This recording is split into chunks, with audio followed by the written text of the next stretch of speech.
The crypto floor just dropped out. Bitcoin has plunged through a critical level, and the entire digital asset space is feeling the shockwaves right now. But the real reason this is happening, and what you should do next, is what we need to break down. If you check the markets, Bitcoin is now trading under $90,000. Ethereum has been smashed through its $3,000 support. Across the board, major cryptocurrencies are seeing losses from 5 to 10%. So, what's driving this massive sell-off? Two primary catalysts are creating immense pressure. First, we have a relentless wave of selling coming from the Bitcoin ETF sector. Recent data shows these funds have been liquidating thousands of coins.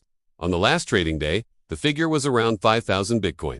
The day before that, the sell-off was nearly 8,500, and we're getting fresh intel that one major institution alone just offloaded another 4,000 to 5,000 coins, a number that could still climb. The second major factor is a broader risk-off sentiment hitting the U.S. markets.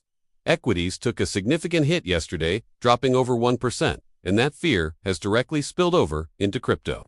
The global economic picture isn't providing any relief either. Now, let's talk about a key technical signal I warned you about: the death cross. This bearish pattern forms on the 50-day moving average, crosses down through the 200-day line.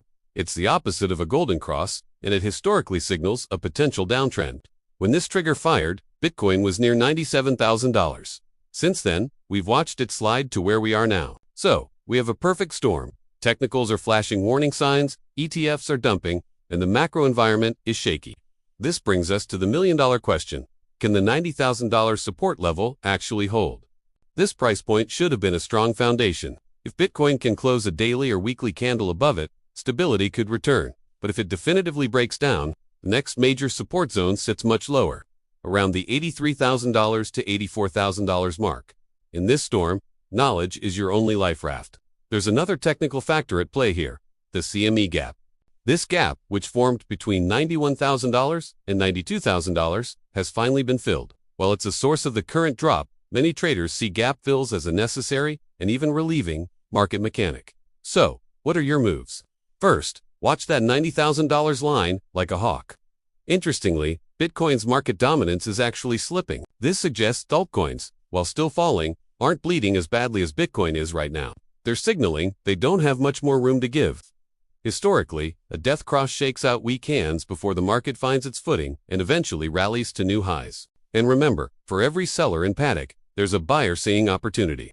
Major firms are still announcing large Bitcoin purchases, and prominent investors are publicly stating they're holding through the chaos. The impressive gains from early 2025 have been wiped out, and the Fear and Greed Index reflects pure fear in the market. Fear creates the discounts that smart money buys. We'll be here to guide you through whatever comes next. If this analysis helped you understand the chaos, do us a huge favor and hit the like button. It truly supports the channel, Winds of Thought, as we work to bring you clear, timely updates. Stay sharp, and we'll see you in the next one.